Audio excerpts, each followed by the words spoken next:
Okay, so finishing up the lecture for the part two. So we already talked about white vegetables and the pigments associated with them.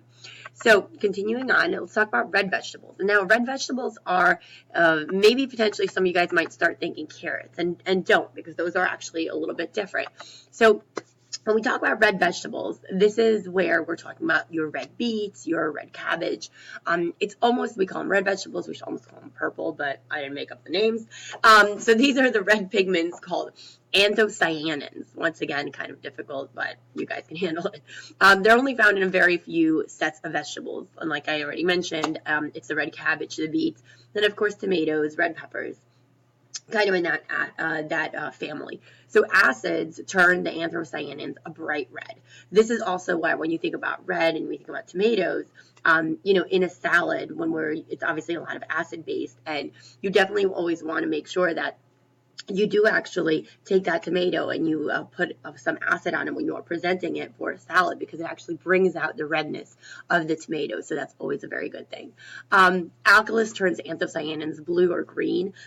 It's actually, I wouldn't even say, it's like aqua. So if you were to cook cabbage and you were to put a little bit of baking soda in there, it's really not an appetizing color at all.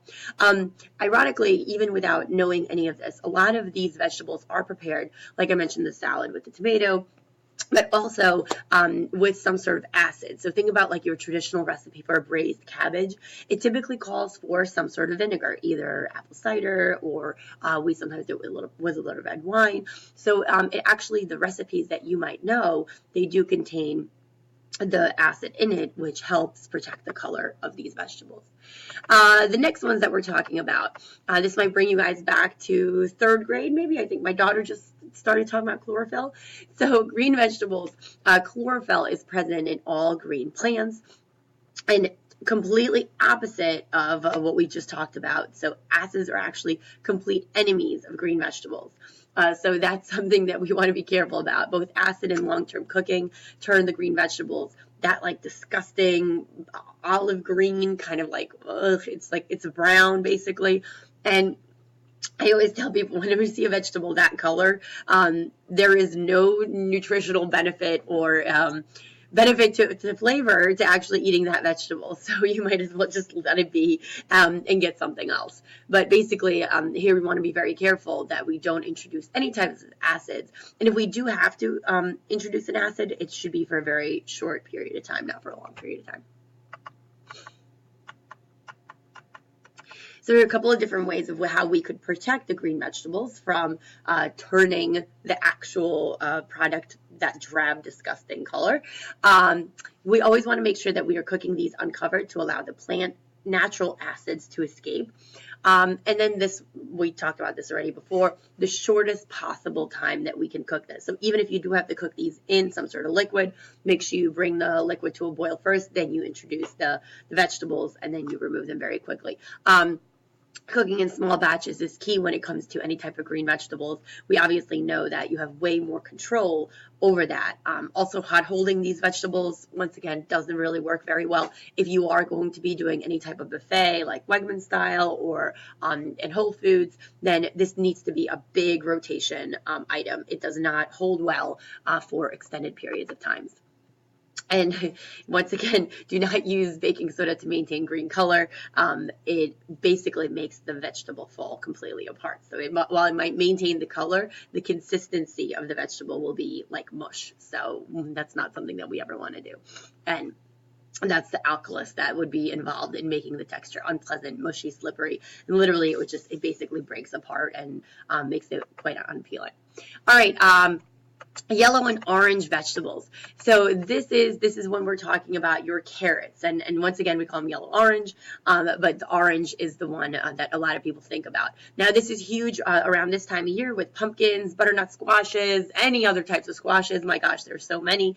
And these ones, what's really, really, really great about these vegetables is actually that they are really little affected by any type of acids and alkalis, and these pigments are the most stable out of any of the other pigments that we've mentioned. Therefore, they can handle a lot of different things, especially high temperatures for a long time. So these are the perfect vegetables to roast. So if you're thinking about any type of roasted vegetable as a side item, including some yellow and orange vegetables is great for color, because whereas the other ones might lose the pigment, these ones will hold very strong. So they come out great on your plate and help in plating. So the carotenoids, those are your yellow and orange pigments.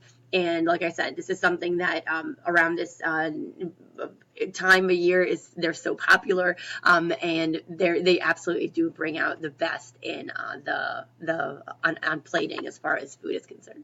All right, general rules of cookery. I mean, I don't even have to open up this slide, and you guys know that overcooking is obviously the biggest thing that we want to control and make sure it doesn't happen. Any time we cook vegetables, you want to make sure that this is the last thing that you're cooking for service. Hot holding really doesn't work for vegetables. It's, make sure if you do have to do it ahead of time, remember that carryover cooking. So maybe slightly undercook it, and then, that's kind of, and then chill and then heat to service. That always helps a little bit. And basically never use baking soda with the green vegetables unless you want mush. Be very careful with this. It does take some time. It seems like it's the easiest thing to do, but it's also the easiest thing to mess up. And remember, if you overcook something, you can't go back. We already mentioned this a little bit too. Make sure that you are cutting vegetables uniformly. This is where a lot of you, even in your soup making, when you had a lot of chopping to do, you were like, oh my gosh, it takes forever. And the reason for that is you really are trying to get the vegetables as uniform as possible. Two different reasons for that. Obviously, one is so they cook evenly, but also that you want to make sure that your guest, whenever they scoop something up, especially like a soup that has numerous vegetables in it, that they actually taste all of the vegetables in that one bite, so that whatever the flavors you're trying to portray in your soup or in your dish, they get everything at the same time. If they just take a huge chunk of a Brussels sprout and that's not the entire dish, you want to make sure they get the entire thing. We already talked about the boiling of it. This is something, like I said, it's pretty, we've already covered the majority of it. All right, to preserve color, make sure that you cook red and white vegetables in a slightly acidic liquid. Now, remember, this does not necessarily have to be, 5 cups of vinegar. I mean, a lot of these are fairly very, very small amounts that will work. So, and it's not always acid. This is something where we might add a little bit of white wine, which is very popular to cook with. So these are all things to be kept in mind. Green vegetables should be cooked to close of a neutral liquid as possible, and never ever mix anything that has been cooked previously with something that's cooked earlier or anything like that. We want to make sure that we discard everything when we replace it on a steam table, hot holding table, on your kitchen line, whatever it is. You use up everything, and then you never mix them. So with vegetables, that's very important. All right.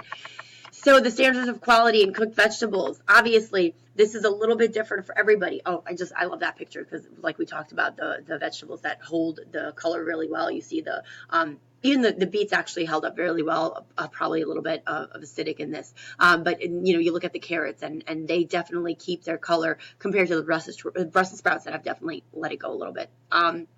So colors, obviously bright, natural, and the picture is perfect. You need to make sure that you are combining them.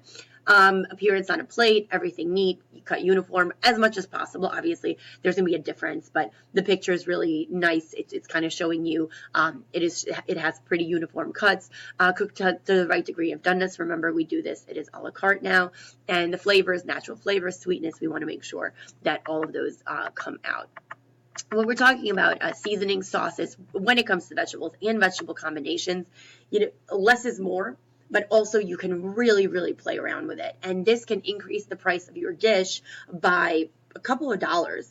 So if you look at that simple picture, on the side, so that's a little bit of it's a seaweed salad, and it's placed on a cup of, it's probably like half a cup of white rice.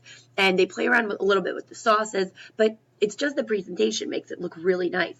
Other than that, it's a fairly simple recipe, but the way that you present it, now let's say you just pile that on in a little bowl, you couldn't see everything, you just drizzle the sauces on top, would not be as impressive, but the way that you present it here, that's definitely a dish that you can get a lot of money for. So seasonings, light and appropriate, do not overpower the vegetable. If you're going to over the power vegetable, then there's no point in paying for that vegetable. Sauces, the same thing. They don't want to be too strong, they want to complement and bring out the natural flavor of the actual vegetable. flavors, colors, shape, everything should be pleasing to the combination. Not all vegetables go together, and we need to understand that. Even if you might love these vegetables, you have to really make sure that they pair with not only each other, the sauces, and also whatever other items that you are serving them with. Whenever you are washing, now you guys have all heard, I mean, when you would think that in this day and age with all the information that's out there, people would now know that you need to wash every single vegetable. Yet people still don't. I still go to people's houses and they take, salads out of the bags and they're like, oh, it says wash everything. Now, remember, there's, even if have you ever been to a huge farm and you see these rows of lettuces and broccoli, and you have a lot of these workers that are seasonal workers that are coming and working in the fields all day? Have you ever seen any bathrooms? Maybe one porta potty that's like on the other side. So just use your imagination. What happens? Also, when it comes to animals, you have deer, you have birds, you have rats, you have mice. I mean, this is their environment. Where do they go? Okay, so in knowing all that, you need to make sure that you wash your food. Also, once these items are getting transported, they're in big trucks, they're in warehouses. Okay, so the sanitary conditions are not always the best. So just always remember that when you bring these items into your home or into your establishment. Whenever you get stuff into your establishment, you need to break open the boxes right away. You need to wash the products, and you need to put them into your Lexans or whatever holding stuff that you have in your establishment, just so you can check what are the insides of the contents of the boxes. Anything could crawl in there, potentially die, birds, we already said it. Use your imagination, it could happen. All right, batch cooking and blanch and chill cooking for vegetables, which is the most commonly used in table service. So we actually, there's a couple of different ways that we can use this. So when we talk about batch cooking, that involves dividing the food into smaller batches and cooking them as needed. This is most common in set meal operations. So this is a great way to actually ensure that you're serving the right product and you're serving the right amount. Blanch and chill, that involves partial cooking, chilling, and then you finish it to order. So this is most common in extended meal operations. So typically, if you're open for lunch from 11:30 to 5, or even from dinner service from 5 to 12, you would most likely be using the blanch and chill, because you want to partially cook something, then chill it immediately, hold it chilled, and then you finish it cooking to order. So that's very common in restaurants. All right, I took these actually from your book, and there's two different types of recipes here, glazed root vegetables, and there's two different preparation methods. And if you take a look at them, side to side, really think about it and just read the actual recipe and see which one would be better in a set meal service or in extended meal service type operation. All right, in the next video, we're going to talk about you guys are all excited, I'm sure, to talk about percent yield and the calculations.